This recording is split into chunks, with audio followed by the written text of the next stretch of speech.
პრეზიდენტი ტრამპი ამბობს, ჩვენ გავაძლიერებთ სტრატეგიულ პარტნიორობას აზერბაიჯანთან და მშვენიერ შეთანხმებას გავაფორმებთ სომხეთთან. თუ ობიექტურები ვიქნებით, ეს ძალიან უკიდურესად მნიშვნელოვანი განცხადებაა. ჩვენ უნდა ვიცოდეთ, მეტი ამერიკა რეგიონში ჩვენთვისაც, თუნდაც ასეთ მძიმე მდგომარეობაში მყოფი ქვეყნისთვისაც გარდაულადაა აუცილებელი. ამავდროულად ჩვენ მაინც უნდა ვკითხულობდეთ და ვკითხულობთ კიდეც და სამართლიანადაც ვიქცევით, სად არის ამასობაში სწორედ საქართველო და პასუხი ამგვარი, საქართველო უკვე აღარ არის. ანუ გრუზია და თითქმის გარდაქცეული სწორი პასუხია დიახ, საქართველო ივანიშვილის თავკაცობით და ივანიშვილის ხელში უფრო სამწუხაროდ უკვე მართლაც თითქმის გარდაიქმნა გრუზიად და ამ თემასაც შეეხება ჩემი დღევანდელი ედიტორიალი. ანუ მე აღვწერ რა საკვირველია სიტუაციას განა არა, მაგრამ ამავ თუ იმავდროულად მე ვისაუბრებ თემაზე, აღმოჩნდით თუ არა ჭაობში საბოლოოდ და კისრამდე. სხვაგვარად ვიტყვი, სირთულეებისა და მეტასტაზი ბიზნესის გავრცელების ორგანიზმზე მოდების მიუხედავად შესაძლებელია თუ არა საქართველოს საერთაშორისო დღის წესრიგში დაბრუნება და თან შეძლების დაგვარად სწრაფად მე სუბიექტურ, თუმცა მკვეთრ პასუხს გავცემ მნიშვნელოვან კითხვას უკვე დავაგვიანეთ თუ არა. გამარჯობა, ეს არის ჩემი საავტორო გადაცემა კონტექსტი, ირაკლი ტაბლიაშვილი ვარ, დავიწყოთ ასე, რომ არა უკრაინის ომი და გმირი უკრაინელი ხალხის ტოტალური წინააღმდეგობა დაწყებული ამ 4 წლის წინ, მსოფლიო ისეთივე ყაყში იქნებოდა, როგორშიც იყო ათწლეულების განმავლობაში და იმ ყაყის მძიმე სუნსაც შევეჩვეოდით ყველანი. ასეთია სამყარო, ძალა აღმართი ახნა ვითხოვდით და სამზარეულოებში შეყუჟულებს თუ გაგვახსენდებოდა ჩვენი ქვეყანა, ჩვენი საქართველო, დამოუკიდებელი საქართველო, რომელმაც 310 წელზე მეტი კი გაძლო, მაგრამ დამარცხდა იმიტომ, ასე ვითხოვდით, იმიტომ რომ სოფლიოში იმძლავრა შეგუება. რეალობასთან შეგუებამ. ძლიერია რუსეთი და დავუთმოთ, ეს იყო მართლაც ობამას და მერკელის, ასე მაგალითად ობამას და მერკელის 10 წლეულების განმავლობაში სოფლიოსთვის ნათქვამი სიტყვა, მაგრამ 4 წლის წინ ეს კონცეფცია სრულიად შეგნებულად ხაზგასმით ვამბობ, ამას შემოარღვია უკრაინამ და სწორედ იმ დროს, როდესაც რუსეთმა კიდევ ერთხელ დაარღვია საერთაშორისო დღის წესრიგი, საერთაშორისო სამართალი, მსოფლიოს უსაფრთხოება და მოემზადა სხვა სახელწოდებით, მაგრამ ახალი საბჭოეთის აღდგენისათვის უკრაინამ მას, ანუ რუსეთს ხელი შეუბრუნა სამართლიანობისათვის ვიტყვი, რომ ზელენსკის დროინდელი ეს ბრწყინვალე ქვეყანა არაა პირველი, ვინც ეს გააკეთა მანამდე 10 წლით ადრე, იმჟამინდელი საქართველო, ანუ 2008 წლის საქართველო შეძლების დაგვარად შეეწინააღმდეგა რუსეთს. დამარცხდაო თუ უგნებავთ ვიტყვი ასე, მაგრამ არც დამარცხდა და არც გაიმარჯვა, არ იქნება არც ერთი და არც მეორე სიტყვა სწორი მართებული შეფასება, რეალურად საქართველო გადარჩა იმიტომ რომ უნდა გვესმოდეს.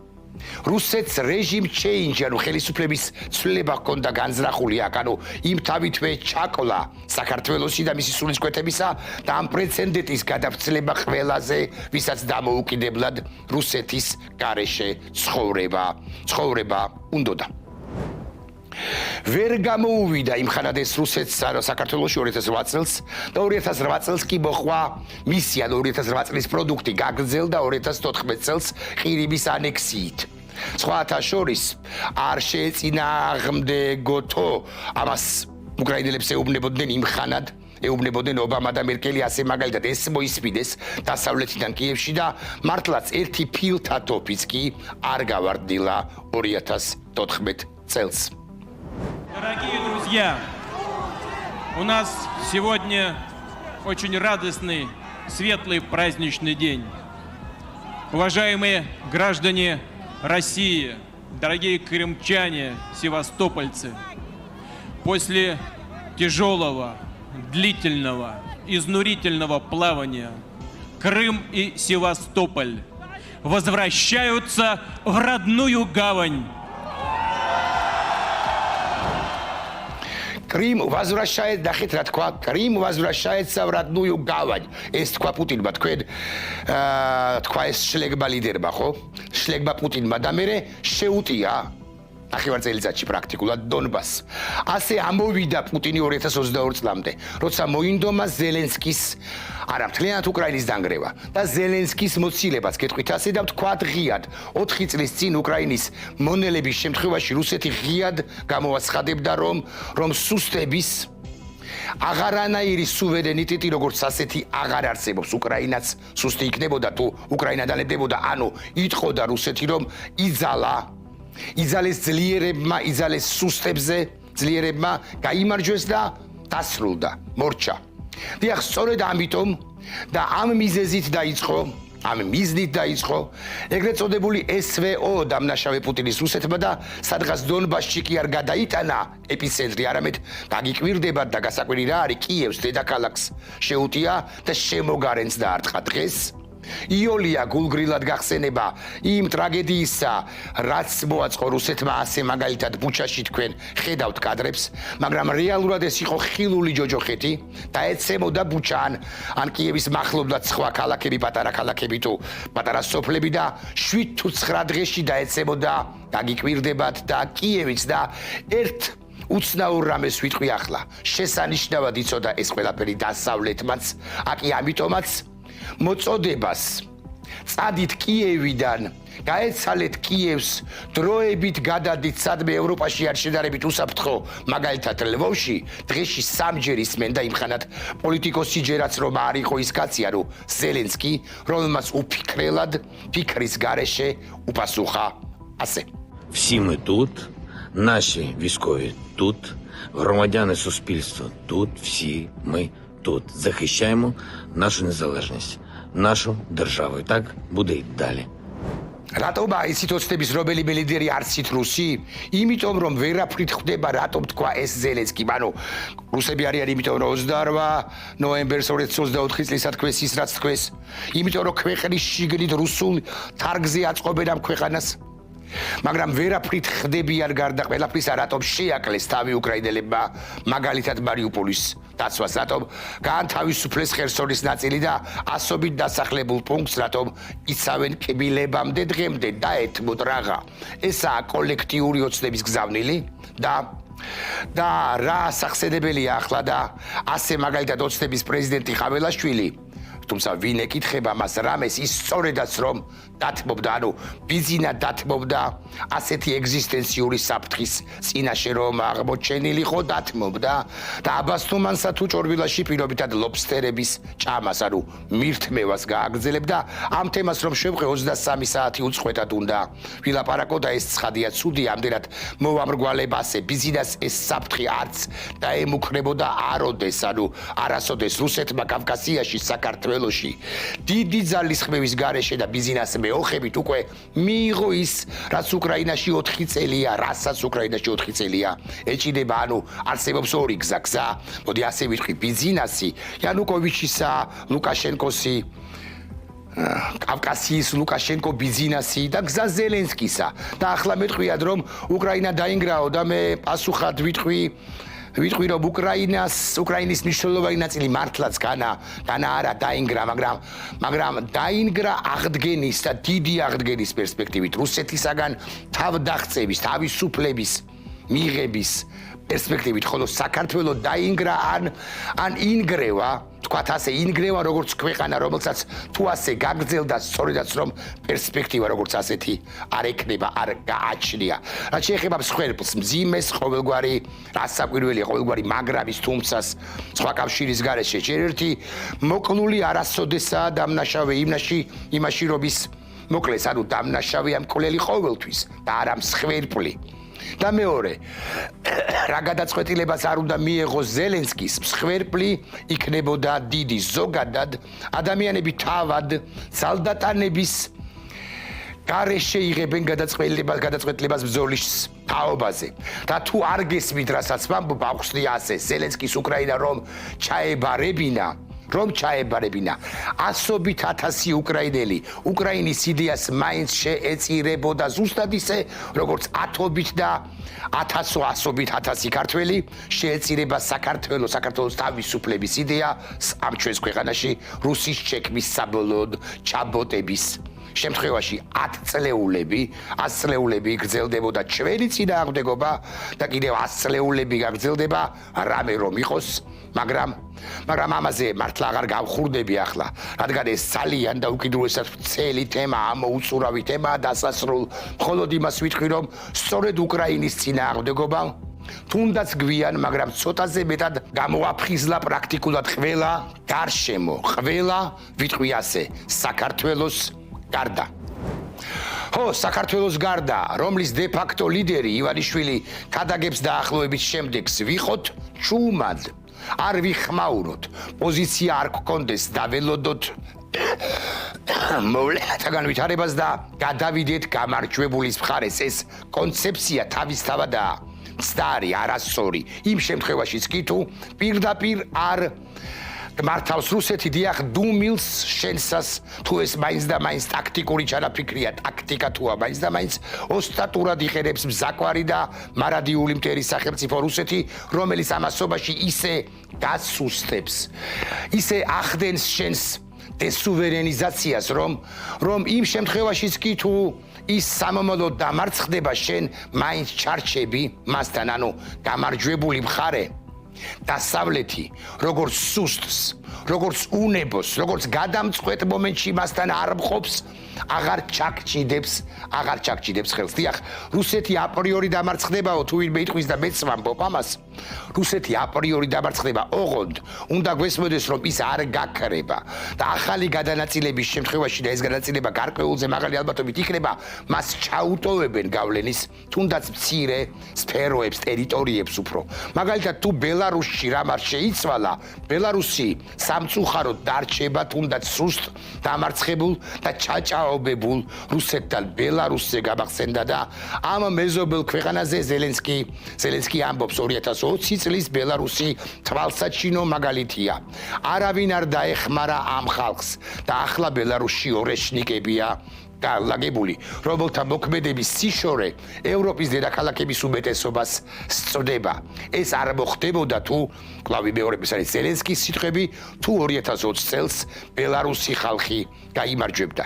სწორი შენიშვნა არასაგვრელია, თუმცა სათქმელია ისიც, რომ 2020 წელსაც კი, ანუ 6 წლის წინ დასავლეთი ვერ ხვდებოდა რა ეგზისტენციური საფრთხეების წინაშე იდგა არა მხოლოდ პოსტსაბჭოთა სივრცე, არამედ თავად დასავლეთიც.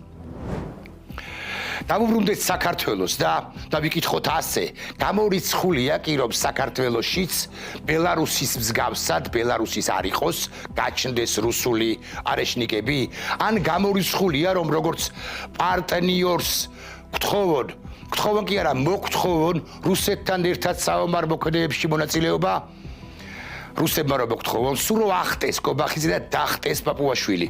ან ივანიშვილი ახტეს და დახტეს, შეძლებენ კი ისინი წინააღმდეგობის გაწევას. ცხადია არა და ვერა. ზელენსკი ამბობს ამასობაში ევროპის ერთიანი ძალები და რა კარგი იქნებოდა რომ ჩვენ საკ მოვიაზრებოდეთ. ევროპის ერთიანი ძალების შესაძლოა უკრაინულ არმიას დაეფუძნოს. დღეს უკრაინას ხავს ყველაზე დიდი და მართლაც ასეა. და გამოცდილი არმია ევროპაში, რომელიც ფლობს სრულმასშტაბიანი ომის დროს მიღებულ რეალურ საბრძოლო გამოცდილებას, ერთობლივი ევროპული ძალების ფორმირება რეალისტურია უახლოესი 3-5 წლის პერსპექტივაში, თუმცა ეს დამოკიდებულია პოლიტიკურ ნებაზე და ევროპული ქვეყნების და ეს ძალიან მნიშვნელოვანია. ევროპულ ქვეყნებს იქნება თუ არა მზაობა. ზელენსკი ასე ამბობს, ევროპული ქვეყნების მზადყოფნაზეა ეს დამოკიდებული იმოქმედონ სწრაფად და დასცენს. შემდეგ სიტყვებს ამბობს დამატებით, რუსეთი სწორედ 2030 წლისათვის 2.5-3 მილიონიანი არმიის შექმნას გეგმავს. ეს არ არის ვარაუდი, ეს სადაზვერვო საინფორმაციო არხები დგინდება, მათი დოკუმენტები დგინდება და ეს სავსებით რეალური ნაბიჯებია, სცენარია. ტემპის მიხედვით ხედავთ, რომ ეს შესაძლებელია. ეს ზელენსკის სიტყვებია, რუსეთს უკვე ხავს სულ მცირე 1.5 მილიონი საბრძოლო გამოცდილების მქონე ჯარისკაცი და ევროპისათვის მნიშვნელოვანი არა მხოლოდ რაოდენობის დათვლა, არამედ გაწვრთნილი ადამიანების ყოლა. უკრაინული არმიის გარეშე ომის გამოცდილების მქონე დაახლოებით 1 მილიონი უკრაინელის გარეშე ამ ძალების შექმნა შეუძლებელია. უკრაინა ფაქტობრივად სხვა უკაცრავად იქცა იმ შუქნიშნად, რომელმაც რუსული სამხედრო მანქანა გააჩერა და ბომბაველში უნდა გააჩეროს, თუმცა წითელი შუქი სამუდამოდ ვერ ინთება, დახმარება საჭირო. ანუ ნახეთ, ძალიან მნიშვნელოვანი სიტყვა ზელენსკისა. ზელენსკი ევროპას სთავაზობს, რომელიც ამაცინათ ჩემო ეკრიტიკა კიდეც სთავაზობს, რომ უკრაინა გახდეს კონტინენტის უსაფრთხოების ხერხემალი, რაც უკრაინისთვის ნატოს ალტერნატიული. ან დამატებითი გარანტია შეიძლება იყოს და პარალელურად ესეც უმნიშვნელოვანესი კონტექსტია უკრაინა ამერიკის შეერთებული შტატებისაგან მაღალი ალბათობით ყოველ შემთხვევაში ტრამპი დახპირდა ამას ზელენსკის იღებს თავისუფალი ვაჭრობის შესაძლებლობას, რაც უკრაინული პროდუქციისათვის ამერიკულ ბაზარს ყოველგვარი ბაჟის გარეშე გახსნის და ახლა ვიკითხავ კიდევ ერთხელ მე რამდენად მე-10, მე-20, 51. სად არის საქართველო? ეს რიტორიკული კითხვაა. საქართველო გრუზიად გარდაიქმნება ამასობაში თუ ბიზინა ივანიშვილი შერჩა ამ ქვეყანას. დამატებით ვიტყვი, მოკლედ ვიტყვი, სადაცაა რუსული ოცნება საუბრობს არარსებულ საკითხებზე და გამოგონილ საფრთხეებზე და პრობლემებზე. მაგალითად იმაზე, რომ თვითონ და ჩვენ ვინმე ომში ჩართვას გთხოვდა და გთხოვს. ვინმე გვავალდებულებს რავდავასა ერთსქესიანთა ქორწინების დაკანონებას. ვინმე გვებრძვის და გვანგრევს და ამ რუსულ ოცნებას უფრო ზუსტი რომ იყო რუსეთს ხავს სპიკერები ყველა მიმართულებით. მაგალითად ანტიევროპული გზამნილები პაპუაშვილმა უნდა მოგვაწოდოს, მედიას პროპაგანდისტურს თავისი როლი აქვს, კობახიძეს თავისი როლი აქვს, ზარქუა იმასაც პატარა როლუკა აქვს. რასაკვირველია მეორე ხარისხოვანი თუ მესამე ხარისხოვანი მინიჭებული ივანიშვილისა და სხვათა კომპლექსებზე დაყრდნობით მოქმედი კრიმინალური ჯგუფი ამკაცრებს ამასობაში რეგულაციებს შიგნით ზღუდავს თავისუფლებას ტროტუარზე სიარულისთვის იჭერენ მოქალაქეებს იცით ეს თქვენ და საქართველოს უკარგავს იმ ფუნქციასაც კი რომელიც ქვეყანა 30 წლის წინ შეიძინა ჩვენმა ქვეყანამ საქართველოს შუადერეფნის საკვანძო ქვეყანა იყო. მით უმეტეს ეს მნიშვნელოვანია იმ პირობებში, როდესაც ჩრდილოდერეფანი პრაქტიკულად აღარ არსებობს და სამხრეთ დერეფანიც არ არსებობს პრაქტიკულად მათ შორის ინფრასტრუქტურული განუვითარებლობის გამო. მაგრამ აი ამ შუადერეფნის ფუნქციას საქართველოს უკარგავს არსებული ხელისუფლება, პირველ ყოვლისა იმიტომ, რომ რუსეთმა აქ თავისი პოლიტიკა გაატარა, საქართველო გეოპოლიტიკურ ჩიხად გარდაიქმნება ამის შედეგად. ისეთად, როგორც იყო სომხეთი წლების წინ და წლების განმავლობაში. ქართული ოცნება სულ იმის მტკიცებაში იყო და შესაძლოა ახლაც არის, რომ საქართველოზე გამავალი სატრანსპორტო დერეფანი უალტერნატივოა. მაგრამ ბოლო დაახლოებით 1 წელიწადში, მათ შორის ჩვენს რეგიონში მიმდინარე ამბებმა ეს ეგრეთ წოდებული ნარატივი სრულიად გააცამტრა ტრამპის გზა, ანუ სომხეთსა და აზერბაიჯანს შორის არსებული დერეფანი საქართველოს გეოსტრატეგიულ მისიას საერთოდ არ დაუკარგავდა, მაგალითად რკინი გზა რომ იყოს მოდერნიზებული ჩვენს ქვეყანაში, ანაკლიის პორტი რომ არსებობდეს საქართველო ანაკლიის პორტზე დიდი ხანი შეიძლება რასაკვირველია საუბარი, ეს გააჩერა სწორედ ივანიშვილმა. დამატებით ვიტყვი, რომ საქართველოს დასავლეთის სერვისებს, სწორ ტარიფებს, ხედვებს, კონცეფციებს რომ სთავაზობდეს ჩვენ გვექნებოდა ეს შუადერეფანი. ჩაიკეტა ივანიშვილი იმ ბოდვებში რომ დასავლეთი მას ებრძვის, იმ ბოდვაში რომ დასავლეთი ჩვენ ვერ აგვწდება მეორე მხრივ და აქედან გამომდინარე ყველაფრის უფლება მისცა საკუთარ თავს და ისიც იფიქრა და თქვა კიდეც რომ დასავლეთი მას ყველაფერს აპატიებს, იმასაც კი აპატიებს თუ აქ დიქტატურას დაამყარებს, თუ ალიევს ელაპარაკებით და ლუკაშენკოს მე რაღა დავეშავაშავეო, ამას ამბობდა და ამბობს ბიზინა ივანიშვილი და რაც დააშავა ყველამ შესანიშნავად ვიცით. მოკლედ, ის ჩაიკეტა აი ამ ნარატივებში, ამ ბოდვებში და შედეგად ის პერსპექტივები სრულიად ამოუსპო ქვეყანას, რომლებიც ჩვენს ქვეყანას მართლაც ჰქონდა. საქართველო ამოვარდა დასავლეთის ინტერესთა არეალიდან მოცემულ ეტაპზე და შესაბამისად იოლ ნადავლად იქცა მარადიული მტერი რუსეთისათვის. შედეგად სომხეთი და აზერბაიჯანი არიან დასავლეთის ზოგადად და კონკრეტულად ამერიკის ფოკუსში. სომხეთი, რომელიც იყო გეოპოლიტიკური ჩიხი და აზერბაიჯანი, რომელიც ვერ დაიკვეხნის დემოკრატიით. ორივე ქვეყანა მონაწილეობს დავოსის ფორუმში თუ ფორუმზე ორივე ქვეყანა მიიღებს მონაწილეობას მიუნხენის უსაფრთხოების კონფერენციაში, ორივე ქვეყანა იქნება ტრამპის მშვიდობის საბჭოში და ორივე ქვეყანაში მალე ჩავა ამერიკის შეერთებული შტატების ვიცე-პრეზიდენტი JD Vance მინდა მადლობა გადავუხადო აზერბაიჯანის პრეზიდენტ ალიევს და სომხეთის პრემიერ პაშინიანს გასული წლის აგვისტოს თვეში ჩვენს მიერ ხელმოწერილი სამშვიდობო შეთანხმების ერთგულებისათვის ამბობს ექსცენტრიული რასაკვირველია ვინ უარყოფს ამას დონალდ ტრამპი 47 პრეზიდენტი შეერთებული შტატებისა და დასძენს JD Vance ეწევა ორივე ქვეყანას რათა განავრცოს ჩვენი სამშვიდობო ძალისხმევა და წინ წასციოს ტრამპის მარშრუტი საერთაშორისო მშვიდობისა და კეთილდღეობისათვის ეს ტრამპის სიტყვებია ბოდიში მომითხოვია და ვინმე ხომ არ გათხოვდა ამასობაში ვინმე ხო არ მოკლეს ამასობაში ქართული ოცნებიდან მოკლეს არა პირდაპირი მნიშვნელობით ცხადია მამაკაცის გათხოვებასაც გულისხმობ უფრო რასაკვირველია და თუ კი გააგდეთ ეს გათხოვილი თქვენს რიგებში გათხოვილი მამაკაცები იმიტომ რომ საქართველოს აი ამ ბოდვებში მყოფმა ამასობაში დაკარგა ძალიან მნიშვნელოვანი ფუნქცია პრაქტიკულად დაკარგა როცა პრეზიდენტი ტრამპი ახსენებს ორი ქვეყნის ლიდერს და ჩვენ სათვალავშიც არა ვართ სხვა შეფასების გაკეთება უბრალოდ წარმოუდგენელია ტრამპი ექსცენტრიულია მეთქი ასე ვთქვი და ასეცაა განა არა აი გრენლანდიასთან დაკავშირებით რაც მან დაატრიალა წარმოუდგენელი ამბავი იყო მაგრამ მოდი სხვაგვარადაც გავხედოთ თქვენის ნებართვის საკითხს ასე რომ არ ექნა განა შეიბერტყავდა კი ყურს ეს მიძინებული მოცემულ ეტაპამდე სხვათა შორის ევროპა მოცემულ ეტაპამდე თითქმის მიძილებული ევროპა რომელმაც უნდა გაიგოს რომ მხოლოდ ამერიკის პასუხისგებლობა არაა ბოროტების ღერძებთან ჩინეთთან ირანთან რუსეთთან დაპირისპირება უნდა გაიგოს ევროპამ რომ ეს თამაშობა აღარ არის ეს სერიოზული ამბავია უკვე უნდა გაიგოს რომ ასე მაგალითად რუსეთის თანდათანობითი მოხრჩობა ყველას ვალდებულება და იქნება და მართალია თეორია ესეც უნდა გაეგო ალბათ რომ თუ ტრამპი იქნებოდა რაფინირებული და არა ავარი ევროპა კიდევ დიდხანს გაუძალიანდებოდა ამერიკას გრენლანდიასთან დაკავშირებით China isn't expanding toward the Arctic for science. It's საინტერესო კონტენტია ახლაც ადევნებ თვალყურს იმ გრენლანდიასთან დაკავშირებით რომელიც არა მხოლოდ ამერიკისათვის არამედ ტრანსატლანტიკური უსაფრთხოებისთვისაც მნიშვნელოვანი და ამ პასაჟების ბოლოს ნატოს თავდაცვის ხარჯების 5%-მდე გაზრდა სამხრეთ ამერიკაში ვენესუელაში მადუროს დატყვევება მოტაცება და დატყვევება და რეჟიმის ცვლილების დასაწყისი ვენესუელაში ირანის რეჟიმის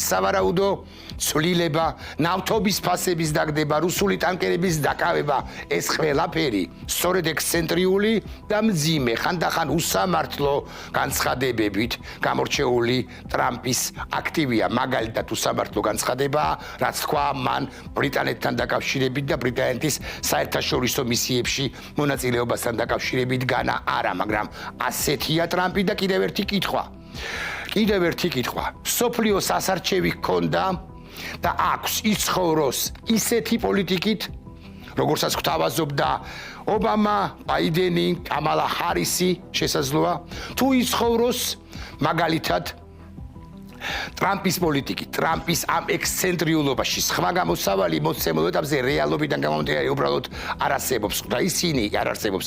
ისინი ობამაც, ბაიდენიც, კამალაც ყველაფერს ლამაზად ლაბარაკობდნენ. ყველაფერი კარგად ჟღერდა, მაგრამ ბოროტების ღერძები კი ამასობაში ძლიერდებოდნენ, ესეც რეალობაა, ესეც ფაქტია.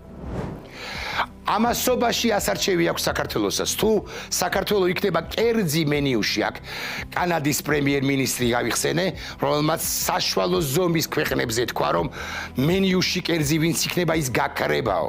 წარმოიდგინეთ, რამდენად გაქრება პატარა სახელმწიფოები, მათ შორის საქართველო. მოკლედ, თუ საქართველო იქნება კერძი მენიუში, მას არ დაინდობს მტერი ქვეყანა რუსეთი, მაშინაც კი თუ ცუდად ვიქნებით შეკმაზულები და ახლა ვიტყვი მთავარს იმისათვის რომ არ გავიჭყლიტოთ ცხადია უნდა მოვიცილოთ ივანიშვილი მაგრამ ეს სახვალიო აი სახვალირსა ერთი კვირის პირობითად ცხადია ერთი თვის ხო ერთი წლის შემდეგ გასაკეთებელი ამბავია სადა გვაქვს ამდენი დრო მაგრამ მაინც მოკლედ სახვალიო ამბავიაო ასე რომ ამბობენ ასე ვიტყვი მეც მანამდე კი ანუ დღეს ჩვენ უნდა ჩამოვაყალიბოთ დოქტრინალური ის პრინციპები რომლებიც მსოფლიო წესრიგ მორღვეული ქვეყნის გადარჩენის გზა იქნება ანუ ჩვენი გადარჩენის გზა იქნება მეთქი უფრო გამამარტივებ კერძოდ ერთიანად რომ გაგვიდის სად არის საქართველო და ივანიშვილის საქართველოს გულისხმობ ცხადია საქართველო არის ჭაობში ეს კი არ უნდა ვიკითხოთ მეორე მხრივ არამედ უნდა შევეგუოთ რომ საქართველო უკვე არის ან თითქმის არის გრუზია და სრულ გრუზიად რომ არ ვიქცეთ აქ წინააღმდეგობა არ უნდა შევწყვიტოთ არც ერთი წამით არასდიდებით ხოლო დასავლეთს ესეც მნიშვნელოვანი აქტორია დასავლეთიდან არა კონკრეტულად კი ამერიკას უნდა შევთავაზოთ აქ ამერიკული ინტერესების განხორციელება კერძოდ უნდა ითქვას შემდეგი რამდენიმე საკვანძო წინადადება პირველი რომ საქართველო გზას გაუხსნის ამერიკის მძლავრ მონაწილეობას კავკასიის რეგიონის უსაფრთხოების კონცეფციაში ეს სჭირდება აზერბაიჯანსაც სომხეთსაც და საქართველოსაც მათ შორის იმიტომ რომ რუსეთმა რევანში ვერ აიღოს აქ რომ ვიცოდეთ მეორე სამხედრო ბაზებსაც შესთავაზებს საქართველო შეერთებულ შტატებს მესამე საქართველო მზადა ამერიკულ ქართული ინვესტიციებით და სწორედაც რომ ამერიკულ ქართული ინვესტიციებით ააშენოს ესოდენ მნიშვნელოვანი ანაკლიის პორტი და მისი ფუნქციების გაზარდოს მეოთხე საქართველო მნიშვნელოვან როლს ითამაშებს სწორედაც რომ შუა დერეფნის პროექტში ოღონდ ეს ყველაფერი და კიდევ ბევრი რამ მას შემდეგ მოხდება რაც რუსი ივანიშვილი ჩვენს მიერ ამერიკელთა დახმარებითაც მაგრამ უფრო ჩვენს მიერ სწორედ ჩვენს მიერ იქნება დამარცხებული და ის იქნება დამარცხებული რასაკვირველია ამაში ეჭვი არავის ეპარება ახლა ერთი ვიდეო რგოლი ცხადია ძალიან მნიშვნელოვანი იყო და არის გრენლანდიის საკითხი რომელიც როგორც ჩანს ამ ეტაპზე ამოწურულია თავარია რომ ევროატლანტიკური ერთობა არ მოირღვევა დანარჩენი ყველაფერი საინტერესოა მაგრამ არც იმდენად ცხადია ძალიან მნიშვნელოვანია ირანის საკითხიც არა თუ გამორიცხული არ არის არამედ მოსალოდნელია რომ ამერიკა ამ პროცესში დამატებით და კიდევ ჩაერევა დიდი ამბები გველოდება წინ არნახული ამბები უფრო მნიშვნელოვანი არის უკრაინა 1000 მცდელობის მიუხედავად რუსეთი მშვიდობაზე თანახმა არა ომი ჩანს გაგრძელდება უკრაინისათვის თუ ის ამ ზამთარს გადაიტანს და აუცილებლად გადაიტანს 2026 წელი გადამწყვეტიც კი შეიძლება აღმოჩნდეს ნახოთ ხოლო ჩვენთვის ჩვენი ეროვნული ამოცანა არ შეცვლილა გარშემო დასუსტებული რუსეთი საქართველოსთვის ცხადია კარგია მაგრამ აქ და ახლა ჩვენ გვაქვს შესაძლებელი ეს ქვეყანა ჩვენი გასაკეთებელია ის რაც ხვისი გასაკეთებელი არ არის იზოლირებული საქართველოს არა იმდენად ბუნტოვანი რამდენადაც ძიმე მომავალი რატომა კატასტროფა ოცნების მართლობის ყოველი შემდეგი დღე ბიძინას მართლობის ყოველი შემდეგი დღე ძიმედ მოსასმენი სიმართლე მათთვის ვისაც გონია რომ ჩუმად ყოფნა გადაგვარჩენს რაც შეეხება პასუხს კითხვაზე სირთულეებისა და მეტასტაზი ბიზნესის გავრცელების ორგანიზმზე მოდების მიუხედავად შესაძლებელია თუ არა საქართველოს საერთაშორისო დღის წესრიგში დაბრუნება და თან შეძლების დაგვარად სწრაფად უნდა ვუპასუხოთ ამ კითხვას ასე რასაკვირველია შესაძლებელია ჯერაც შესაძლებელია ოღონდ ამისათვის აუცილებელი პირობაა გასიგრძე განება თითოეული ჩვენგანის მიერ რომ ივანიშვილმა ქვეყანა უკვე ან თითქმის თუ გლებავთ ასე ვიტყვი გააქრო და კიდევ უფრო მეტად გააქრობს ანუ დაგვანგრებს და თუ ამას გაავისიგრძეგანებთ ჩვენ რასაკვირველია შეგვწევს ზალა რომ საქართველოს სოფლიოში დავაბრუნოთ და ეს ქვეყანა ანუ ჩვენი სამშობლო არ ჩავტოვოთ რუსეთში თუ რუსეთთან ერთი ანონსის და ბარემ დაგემშვიდობებით რას კარგავს საქართველოს პასიური პოლიტიკით კი არა, არამედ უპრინციპობით და რუსულ ნავში რუსეთთან ერთად ყოფნით პუტინთან ერთად ყოფნით. კავკასიის რეგიონის შუქჩრდილები ალიევის სიტყვა, ტრამპის გზა, შუა, დერეფანი აბას თუმანში გამაგრებული დღევანდელი პატარა იმერელი ბიჭის, ანუ ბიზინას თამაში, გარად კი გარეთ და კრივი კი შინ, როცა გარშემო გეოპოლიტიკური დიდი საჭადრაკო პარტია თამაშდება და საქართველო, როგორც მენიუში მოხვედრილი კერძი, გაქრება შესაბამისად, თუ ბიზნესის თამაშობა რუსულ ნავში საქართველოს გადაგდების პარტია უსაშველოდ დიდხანს გაგრძელდა.